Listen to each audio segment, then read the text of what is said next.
आपको क्या लगता है कि आज के समय में कोई हॉलीवुड मूवी बिना सीजीआई के बन सकती है? मेरा मानना है कि ऐसा नहीं हो सकता, लेकिन क्रिस्टोफर नोलन जो कि दुनिया के सबसे बेस्ट डायरेक्टर्स में से एक हैं, उनकी अपकमिंग मूवी जो कि ओपेनहाइमर है, जे रॉबर्ट ओपेनहाइमर की बायोग्राफी मूवी है, उसके अंदर ऐसा ही हुआ है। उनका ये कहना है, उन्होंने एक इंटरव्यू दिया, उसके अंदर उन्होंने बताया कि उनकी जो अपकमिंग मूवी है ओपेनहाइमर, उसके अंदर उन्होंने 0 सीजीआई का यूज किया है। उसके बाद दिमाग में ये सवाल आता है कि तो जो न्यूक्लियर बॉम्ब का सीन है वो फिर कहां से उन्होंने शूट किया? क्या उन्होंने सच में कोई न्यूक्लियर बॉम्ब गिराया है? क्योंकि यूट्यूब के ऊपर इसकी एक क्लिप है जिसके अंदर क्रिस्टोफर नोलन एक रियल न्यूक्लियर बॉम्ब को एक्सप्लोड करते हैं, बट वो क्लिप रियल नहीं है, वो एक फेक क्लिप है। एक्चुअल में ऐसा नहीं हो सकता क्योंकि न्यूक्लियर बॉम्ब की पावर बहुत ज्यादा होती है। पहले जो न्यूक्लियर बॉम्ब बनाए गए थे, फैट मैन और लिटिल बॉय, उनकी पावर 15 किलोटन और 21 किलोटन थी, लेकिन आज के जो न्यूक्लियर बॉम्ब्स हैं वो मेगाटन में होते हैं और उन बॉम्ब से हजारों गुना ज्यादा शक्तिशाली होते हैं। क्या आपको पता है कि सिर्फ 100 न्यूक्लियर बॉम्ब पूरी पृथ्वी को खत्म कर सकते हैं और सिर्फ 4 हाइड्रोजन बम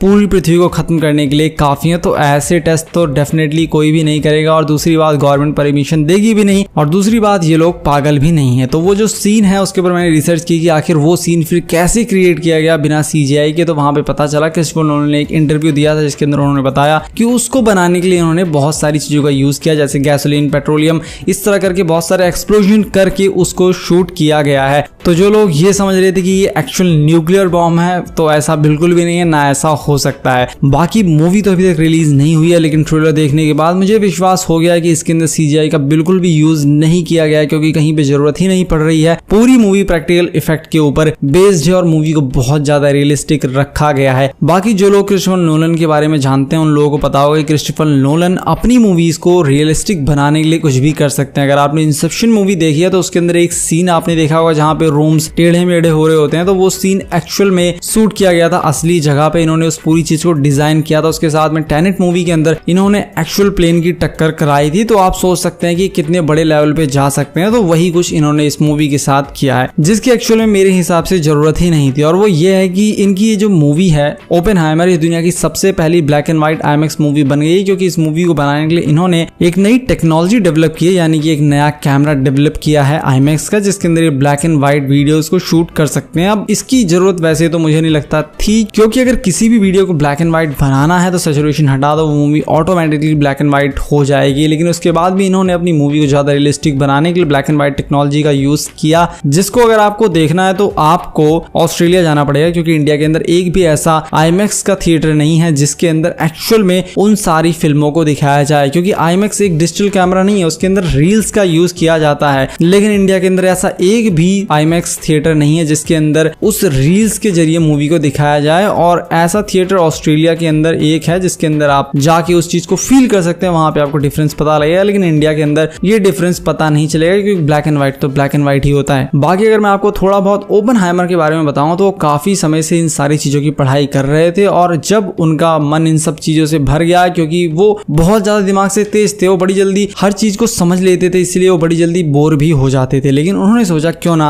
अध्यात्म का मार्ग अपनाया जाए और कुछ नया सीखा जाए, इसीलिए वो डब्ल्यू राइडर से मिले जो कि संस्कृत के प्रोफेसर थे, और उनसे उन्होंने संस्कृत भाषा सीखी ताकि वो सनातन धर्म की पुस्तकों को पढ़ सकें, वेदों को, उपनिषदों को, पुराणों को, इन सबको पढ़ सकें और ज्यादा जान सकें दुनिया के बारे में। और तभी उनके प्रोफेसर डब्ल्यू राइडर ने उन्हें भगवत गीता गिफ्ट की, जिसके बाद उनका जीवन पूरी तरीके से बदल गया, क्योंकि उससे पहले वो काफी ज्यादा डिप्रेस्ड रहते थे। लेकिन भगवत गीता के उनके जीवन में आने के बाद उनका सारा डिप्रेशन खत्म हो गया और उन्हें उनके सारे सवालों के जवाब उसमें मिलने लगे। उसके बाद फिर उन्होंने 1945 में न्यूक्लियर बॉम्ब बनाया। वैसे सबसे पहले अमेरिका ने उनके सामने एटॉमिक बॉम्ब का प्रस्ताव नहीं रखा था, हाइड्रोजन बॉम्ब का प्रस्ताव रखा था, जो कि बहुत खतरनाक बॉम्ब होता है, क्योंकि आपको मैंने इनिशियली बताया वीडियो के अंदर कि 4 हाइड्रोजन बॉम्ब ही पूरी पृथ्वी को खत्म कर सकते हैं। तो इसीलिए उन्होंने मना कर दिया कि वो हाइड्रोजन बॉम्ब नहीं बनाएंगे, यहाँ तक कि वो एटम बॉम्ब के लिए भी तैयार नहीं थे। लेकिन अमेरिकन ने कहा कि अगर हमने ऐसा नहीं किया तो हो सकता है जापानीज या हिटलर की आर्मी हमारे ऊपर न्यूक्लियर बॉम्ब गिरा दे, क्योंकि वो भी इसके ऊपर काम कर रहे हैं। और उसी समय ओपेनहाइमर को वो श्लोक याद आया जिसके अंदर भगवान श्री कृष्ण अर्जुन से बोलते हैं, जब अर्जुन अपना गांडीव रख देता और युद्ध लड़ने से मना कर देता, तो भगवान श्री कृष्ण समझाते हैं कि सब लोग मेरे द्वारा पहले ही मारे जा चुके हैं, तुम शोक किस चीज का कर रहे हो, तुम केवल अपने कर्तव्य का पालन करो। तो वहां से उन्होंने एटॉमिक बॉम्ब बनाया। उसके बाद जब पहली बार एटॉमिक बॉम्ब का 1945 में न्यू मैक्सिको के अंदर परीक्षण किया गया था, तो उससे 11 किलोमीटर लंबा मशरूम क्लाउड बना था, जो कि 8 बुर्ज खलीफा बिल्डिंग जितना बड़ा है, और ये बहुत ज्यादा बड़ा होता है। और उस बड़े से मशरूम क्लाउड को बहुत दूर से देखते हुए हुए ओपनहाइमर के दिमाग में एक श्लोक आया था जिसे उन्होंने वहां पे पढ़ा था। आप अपनी स्क्रीन पे भी उसको देख सकते हैं। उसका मतलब ये है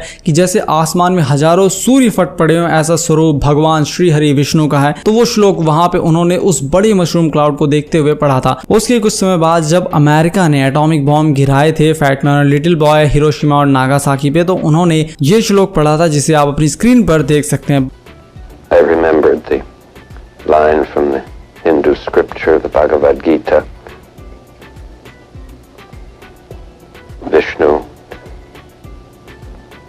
is trying to persuade the prince that he should do his duty, and to impress him takes on his multi-armed form and says, "Now I am become death, the destroyer of worlds." I suppose we all thought that one way or another. बाकी इन सब चीज़ों को movie के अंदर दिखाया जाएगा इसकी मुझे कोई भी उम्मीद नहीं लग रही, क्योंकि इन लोगों की हिपोक्रेसी में बहुत बार देख चुका हूँ। अगर मैं डंकर्क मूवी की बात करूँ तो उसके अंदर बहुत सारे भारतीय सोल्जर गए थे, लेकिन उस मूवी के अंदर उनको कहीं भी नहीं दिखाया गया था। इसीलिए मुझे तो कोई उम्मीद नहीं है कि इस मूवी के अंदर ये सारी चीज़ें दिखाई जाएंगी। इस चीज़ में कोई डाउट नहीं है कि क्रिस्टोफर नोलन एक बेस्ट डायरेक्टर और बहुत ज़बरदस्त मूवीज़ बनाते हैं, लेकिन अगर वो ढंग से डिटेल रिसर्च करके उन चीज़ों को मूवी के अंदर दिखाएं, क्योंकि देखिए ये मैं मानने को तैयार नहीं हूँ कि रिसर्च के दौरान इनको ये सारी चीज़ें पता नहीं चली होंगी या डंकर मूवी के अंदर पता नहीं चली होंगी, लेकिन उसके बाद भी इन्होंने उन चीजों को नहीं दिखाया, जो चीज मुझे और बहुत से लोगों को काफी खराब लगी। तो मैं आशा करता हूँ कि इस मूवी के अंदर ये वो गलती नहीं करेंगे। बाकी अगर आपको वीडियो पसंद आए तो वीडियो को लाइक कीजिए और चैनल को सब्सक्राइब कीजिए। मिलता हूँ आपसे अपनी नेक्स्ट वीडियो में।